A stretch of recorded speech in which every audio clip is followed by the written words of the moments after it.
యెషయా గారు ప్రవచించిన ప్రవచనము క్రొత్త నిబంధనలో నెరవేరింది.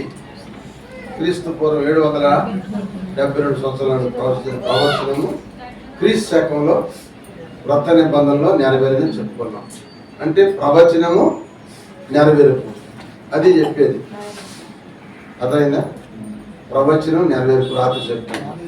ఈరోజు కూడా ప్రవచనము నెరవేర్పు. ఈరోజు కూడా ప్రవచనం అంటే యేసుప్రభు వారు పుట్టు దినాలు ఈ నెల అంతా మీరు చెప్పేది స్వతంత్ర చెప్పండి. కనుక ప్రవచనము నెరవేర్పు. కనుక ఇప్పుడు ఆయన ఎక్కడ పుట్టాడు? కన్య గర్భవతి కుమారు కలను ఆయనకి ఇమ్మానుయేలు పేరు పెట్టబడు అనేది యెషయా గ్రంథంలో యెషయా ప్రవచించాడు. ఆ ప్రవచనం మత్తయి సువార్తలో మత్తయి భక్తుడు రాశాడు. ఏంటంటే కన్యక కలను ఆయనకి ఇమ్మానుయేలు పేరు. అంటే ఇమ్మానుయేలు పేరు భాషాంతరం ఏంటంటే దేవుడు మనకి తోడని అర్థం. అది ఒక మాట. దేవుడు మనకి తోడుగా ఉండటం కొరకే ఆ ప్రవచనం నెరవేరింది. రెండోది ఆయన ఎక్కడ పుట్టాడు అంటే మీకా ప్రవక్త, మీకా గ్రంథం 5వ అధ్యాయం 2వ వచనం 5:2. మీకా గ్రంథము 5వ అధ్యాయం 2వ వచనం.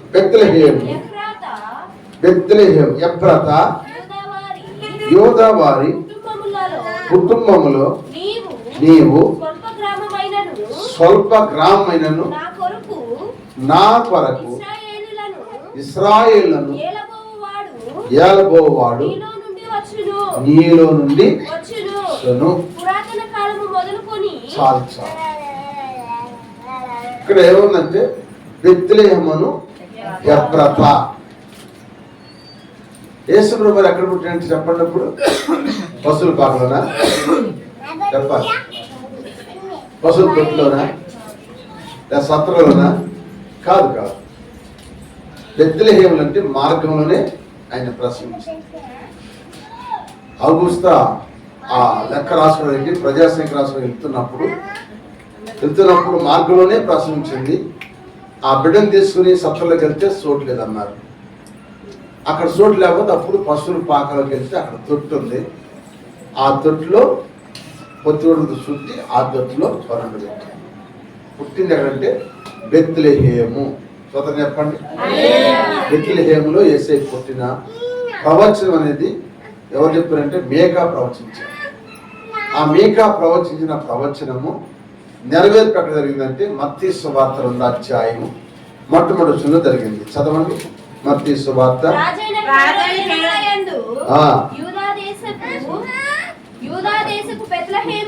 మత్తయి సువార్త 2వ అధ్యాయం మొట్టమొదటి వచనం. రాజైన హేరోదు దినములందు అది యూదా దేశపు బెత్లెహేములో యేసు పుట్టిన పిమ్మట ఇదిగో తూర్పు దేశపు జ్ఞానులు యెరూషలేమునకు వచ్చి యూదా రాజుగా పుట్టినవాడు ఎక్కడనున్నాడు? తూర్పు దిక్కునమేమో ఆయన నక్షత్రము చూచి ఆయనను పూజించవచ్చునని చెప్పిరి. అది ప్రార్థన చేసుకుందాం. ప్రేమ తండ్రి దగ్గర నాయన లేఖనం మీది, ప్రజలు మీ వారిని, మీరు మా దేవుడు. కొద్ది నిమిషాలు మీ లేఖన భాగం నుంచి నాతో మాట్లాడయ్యా.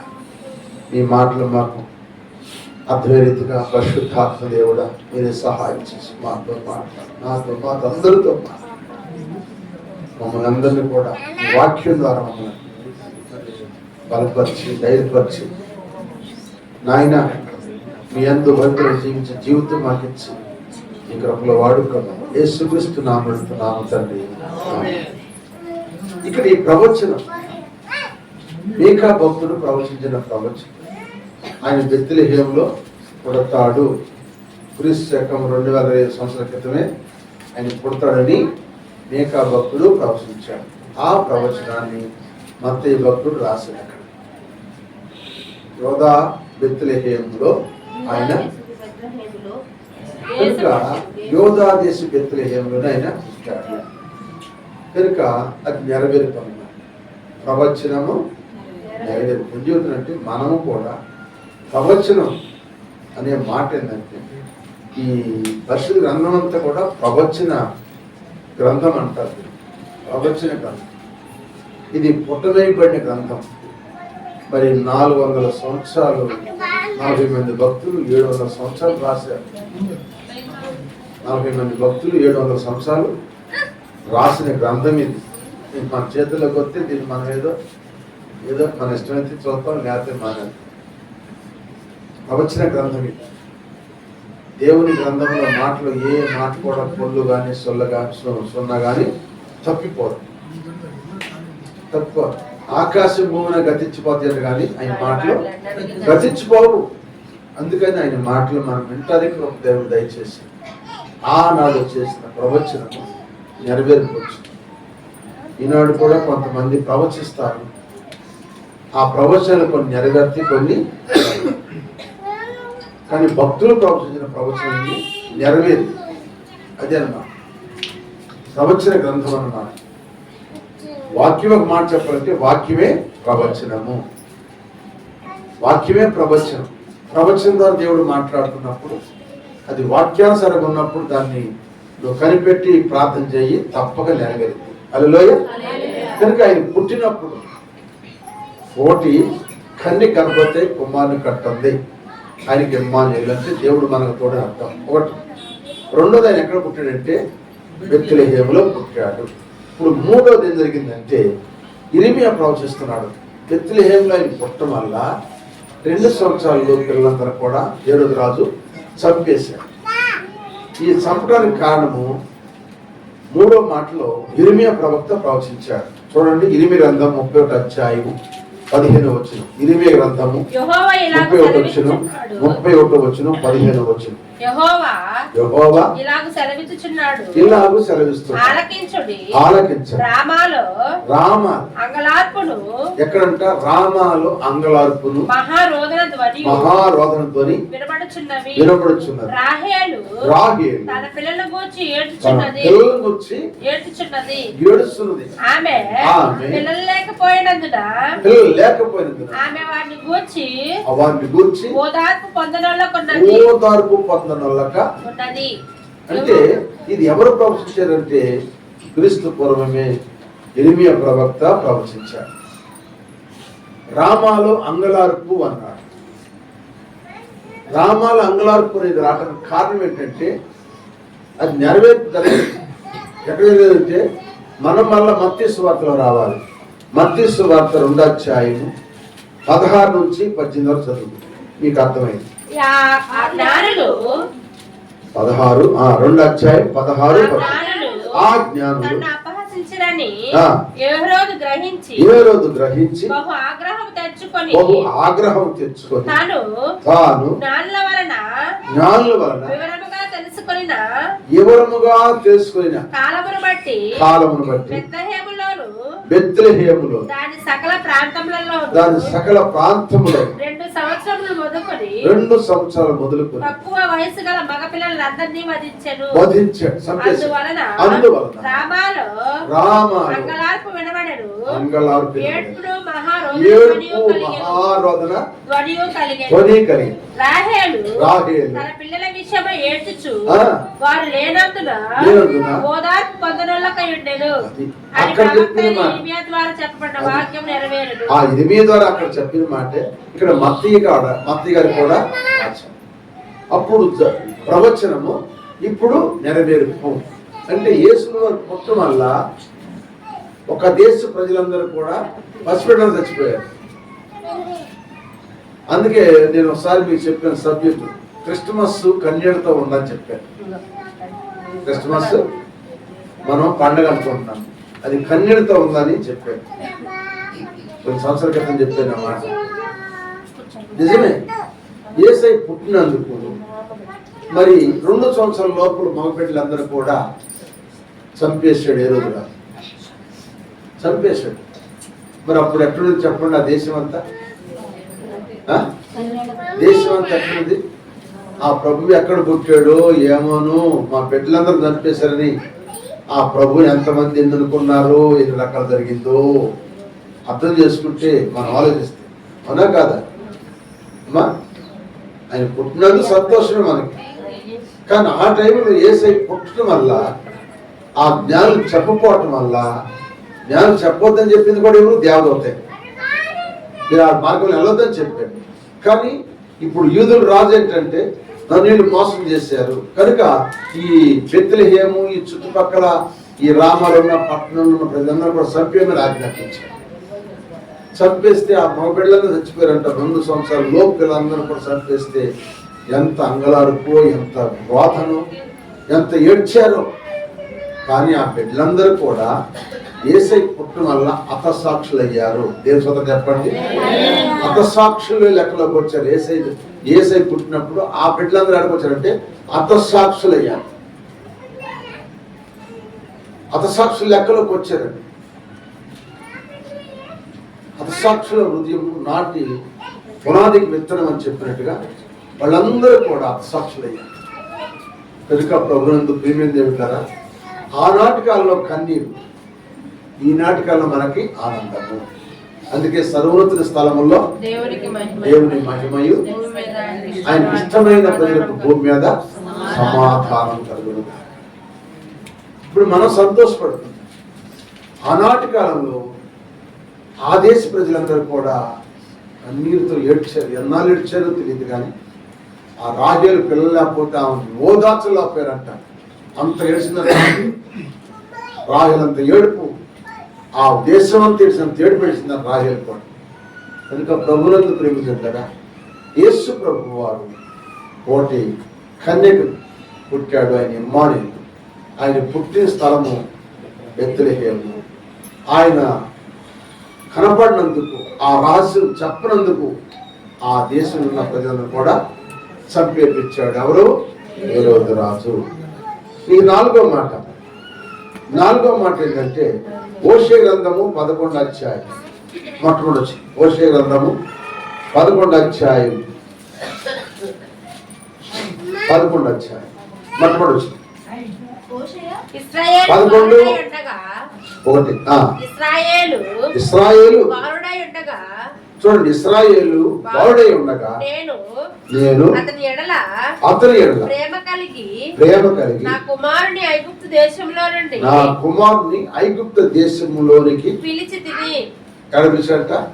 ఐగుప్తు దేశంలోకి పిలిచాడంట. ప్రవక్తలు వాడిని పిలిచినను బయలుదేవతలకు వారు బలులు అర్పించిరి. ప్రవక్తలు పిలిచారు. ఇప్పుడు ఐగుప్తులో ఇశ్రాయేలు బాలుడై ఉండగా నేను అతన్ని ఐగుప్తులకు పిలిచితిని ప్రేమతో. స్తోత్రం చెప్పండి. ఐగుప్తు పిలిచాడంట.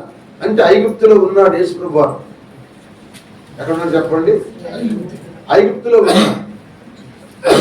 అదే మత్తయి సువార్త మన 2వ అధ్యాయము 14 వచ్చి చదివితే మీకు అర్థమైంది. 14:15. అప్పుడు అతడు లేచి రాత్రి వేళ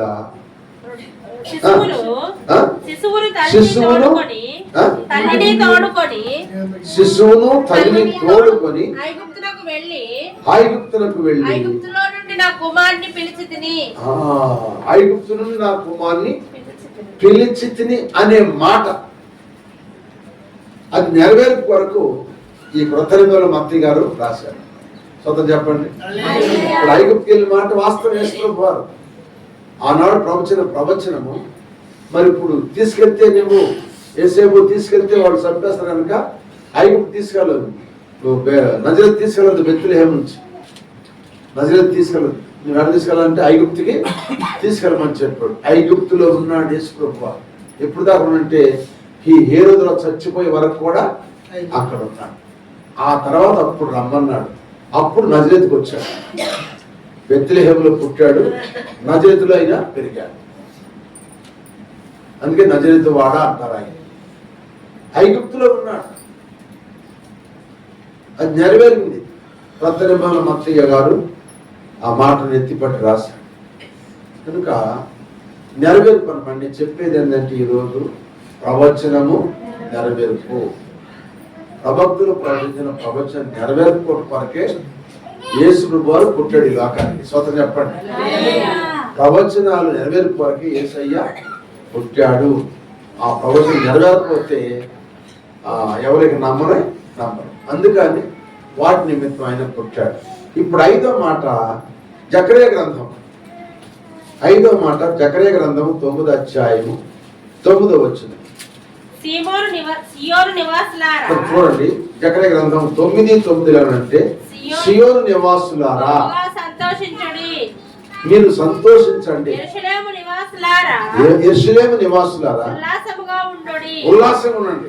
నీ రాజు నీతిపరుడును, నీతిపరుడు, రక్షణ గలవాడు, దీనుడై గాడిద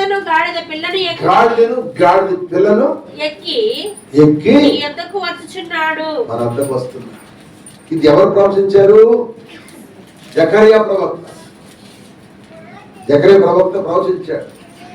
సియోను నివాసులారా, యెరూషలేము నివాసులారా, మీ రాజు వస్తున్నాడు కనుక మీరు ఉల్లసించండి, సంతోషించండి. ఆయన ఎట్లా వస్తున్నాడు? రాజులు ఎక్కేది గుర్రాల, గాడిదల? ఏమంటే రాజులు ఎక్కేది గుర్రాలు, రథాలు ఎక్కువ వస్తారు. మరి ఈ రాజు గాడిద ఎక్కువ వస్తున్నాడు. గాడిద పిల్ల మీద ఎక్కువ వస్తున్నాడు అన్నాడు. గాడిద పిల్ల, గాడిద కావాలని గాడిద పిల్ల కూడా కాదు. దాని మీద వస్తానని చెప్పి ఆనాడు జకర్యా గారు ప్రవచించారు. ఆ ప్రవచనం కూడా నెరవేరు కొరకు మార్కు గారు రాశాడు. ఆ మాట మార్కు గారు చూడండి, మార్కు సువార్త 11:7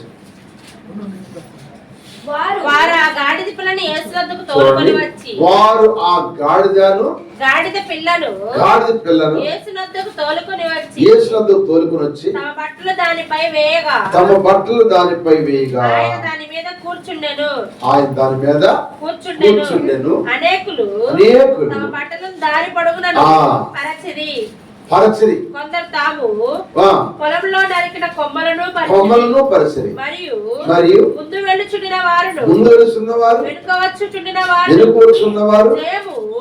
ప్రభు పేట వచ్చువాడు స్తుతింపబడును గాక, వచ్చుచున్న మన తండ్రి అయిన దావీదు రాజ్యము స్తుతింపబడును గాక, సర్వోన్నతమైన స్థలములలో జయము అని కేకలు వేయుచుండిరి.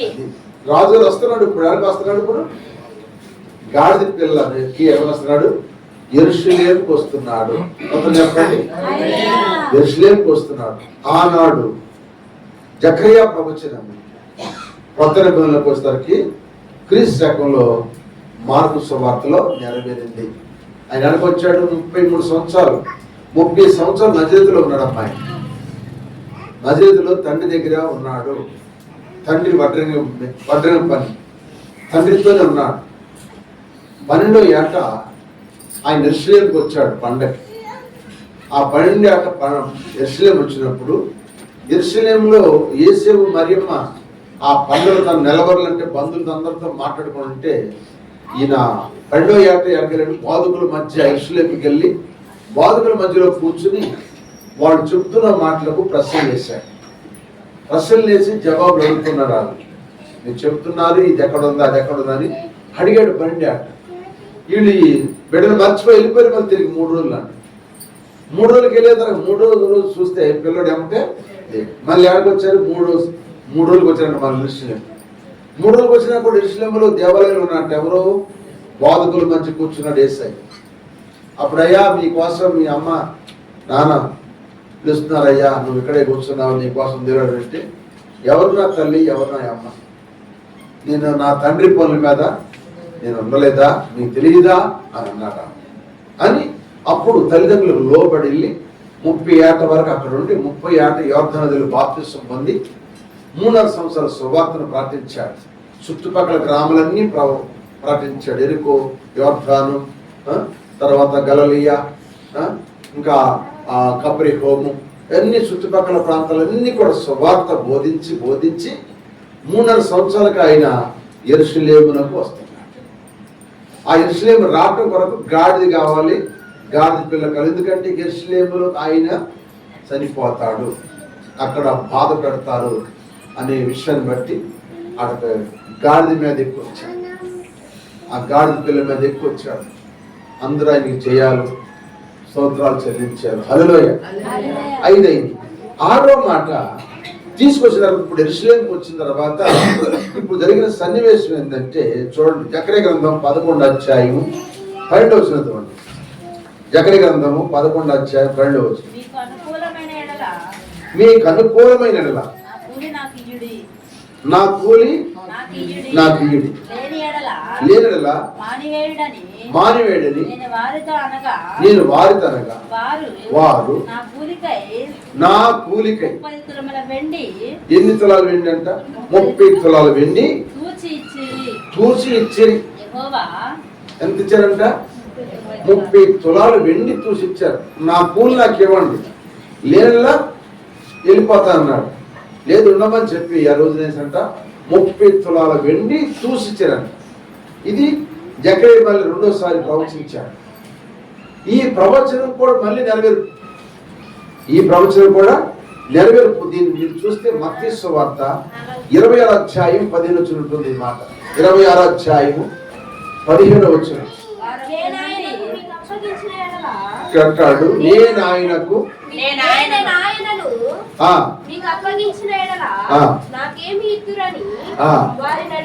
ఎవరు? ఇస్కరియోతు యోధ, నేను ఆయన మీకు అప్పగిస్తాను, నాకు మీరు ఏమిస్తారని అడిగాడు. అందుకు వారు అక్కడ 30 తులముల వెండి తూసిచ్చారు. ఇక్కడ 30 నాణ్యములు తూసారు. నాణ్యం అనగా తులం. ఒక నాణ్యము తులం. తులానికి రూపాయి వెళ్ళేసాడు. పూర్వకాలు 8 రూపాయలు వేసాడు తెలుసా? తులం అంటే ఒక 20 రూపాయలు వేసాడు. అక్కడ 30 తులాలు వెండి అన్నాడు, ఇక్కడ 30 వెండి నాణ్యాలు అన్నాడు. నాణ్యాలు అన్నా తులమన్నా అంటే ఆ 30 తులాలు నాణ్యాలు చూసిస్తే ఎక్కించుకున్నాడు. యేసుప్రభు వారిని వాళ్ళకి అప్పగించాడు. నెరవేర్పణ మాట ఇది. ప్రవచనము నెరవేర్పరచు. మీకు ఎడమర్ చూడలేదు కానీ మామూలు చూపుతున్నా. యేసుప్రభు వారు ఎందుకు ఈ లోకానికి వచ్చాడంటే ప్రవచనాలు నెరవేరాలని వచ్చాడు. ప్రవచనం నెరవేర్చడానికే ఆయన వచ్చాడు. కనుక ఇప్పుడు రాజుగా గాడిగా ఊరేగించబడ్డాడు. ఏమండి 30 తులాల వెండికి అమ్మేసుకున్నాడు కదా. ఇప్పుడు అదే జకర్యా గారు అంటాడు 13వ అధ్యాయము 6వ వచనం. 13వ అధ్యాయం 6వ వచనం. నీ చేతిలో గాయము లేని వారు అడగ్గా వారు సరే చదువు. ప్రేమించని వారి చదువమ్మా. ఇవి నన్ను ప్రేమించిన వారి అది ఇవి నేను ప్రేమించిన వారి ఇంట నుండగా నాకు కలిగిన గాయములని చెప్పాను.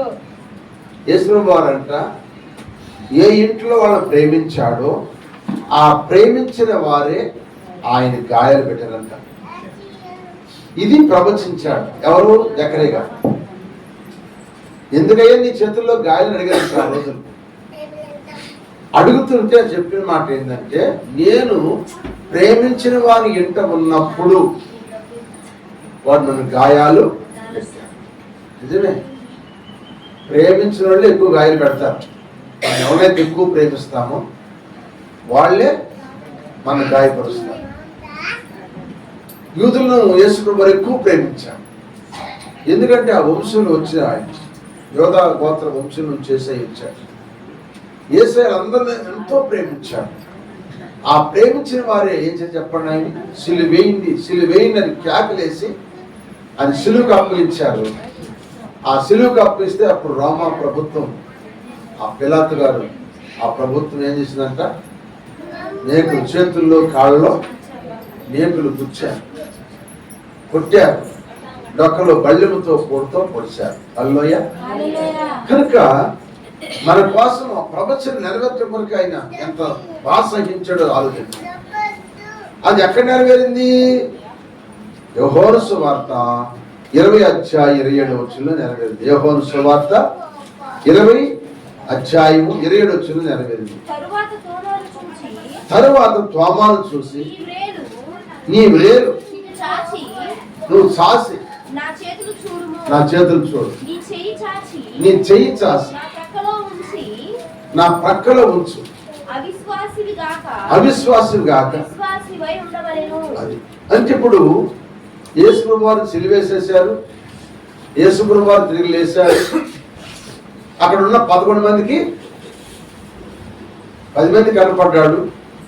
11వ మనిషికి ఆయన వెళ్ళిపోయాడుగా, ఊరిపోయి చచ్చిపోయాడు కదా. ఇక 10 మంది కనపడ్డాడు. 11వ లేడు ఆ రోజు. ఆ ఎవరంటే ఆయన ఎవరు? తోమా గారు. తోమా గారు లేకపోడు కనుక తోమా గారు ఏమన్నాడంటే 10 మందిని, మీరు చెప్తే నేను నమ్మను, నేను ఆయన గాయాల్లో ఏలు పెట్టి చూడాలి. ఏమన్నాడు? ఆయన చేతుల్లో గాయాలని ఏలు పెట్టి చూడాలి, నా చెయ్యి ఆయన దొక్కలో పెట్టి చూడాలి, అప్పుడు నమ్ముతా అన్నాడు. ఆ మాట యేసయ్య వినడు కదా. అప్పుడు అన్నాడు, తోమా రా, ఇదిగో నీ వేలు సాసి నా చేతిలో పెట్టు, నీ చెయ్యి సాసి నా డొక్కలో పెట్టు అన్నాడు.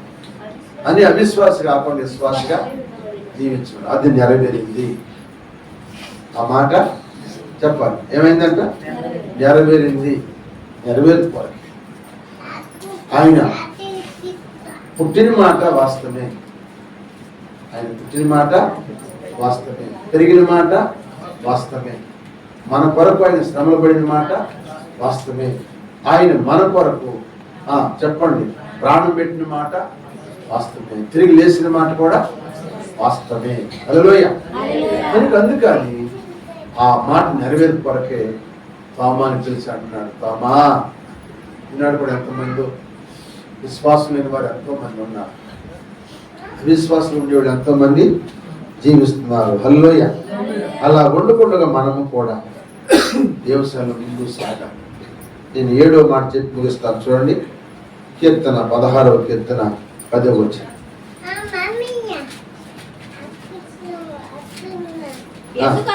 ఎందుకనగా నీవు నా ఆత్మను పాతాళములో నీవు విడిచిపెట్టవు, నీ పరిశుద్ధుని పుల్లు పట్టనీయవు, జీవ మార్గము నీవు నాకు తెలియజేసేదవు, నీ సన్నిధిని ఆమేన్ చెప్పండి. ఈ ప్రవచనం దావీదు గారు ప్రవచించాడు. ఈ ప్రవచనం దావీదు గారు ప్రవచించాడు. నీ పరిశుద్ధుని నీవు కుళ్ళు పట్ట నీవు అన్నాడు. అంటే కుళ్ళిపోదు ఆయన దేహం. ఆయన దేహం కుళ్ళిపోదు. నీ పరిశుద్ధుని ప్రవచించాడు ఎవరంటే దావీదు గారు. దావీదు గారికి 5 అనుభవం. ఆయన ఒకటి ప్రవక్త, 2 గాయకుడు, 3 వాయిద్యాలు వాయించేవాడు. పాటలు ఆయన రచిస్తాడు, పాటలు ఆయన పాడతాడు. 3వది ఆయన మంచి చమత్కారంగా వాయించగల నైపుణ్యం గల. 4వది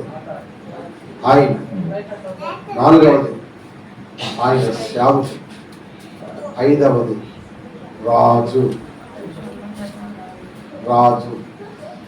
కనుక అంత గొప్ప ఆరోగ్యం పొందిన దావీదు కూడా ప్రవచిస్తే ఆ ప్రవచనం ఆఖరి లాస్ట్ నెరవేరింది. ఎక్కడంటే చూడండి, లోకా సువార్త 24వ అధ్యాయం 5-6 వచనాలు.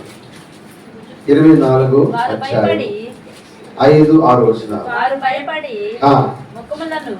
ముఖములను నేలమోపుండగా మీరు సజ్జుడైన వారిని మీరెందుకు మృతుల నుండి వెతుకుచున్నారు?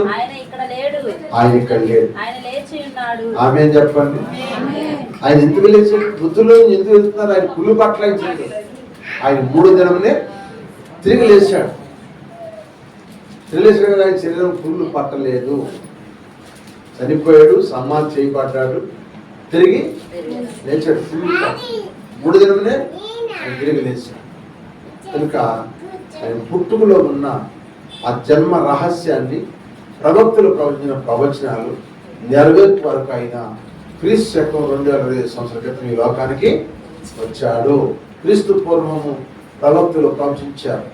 యెషయా ప్రవచించారు, హోషేయ ప్రవచించారు, ఇర్మీయా ప్రవచించారు, జకరియా ప్రవచించారు, ప్రవక్తలు దావీదు ప్రవచించారు. ఈ ప్రవక్తలందరూ ప్రవచించిన ప్రవచనాలు నెరవేర్పు కొరకు యేసయ్య వచ్చాడు. ఈ నెరవేర్పు అంతా కూడా మత్తయి సువార్త, మార్కు సువార్త, లూకా సువార్త, యోహాను సువార్తలో 4 భక్తులు ఈ రాసిపడిన మాట.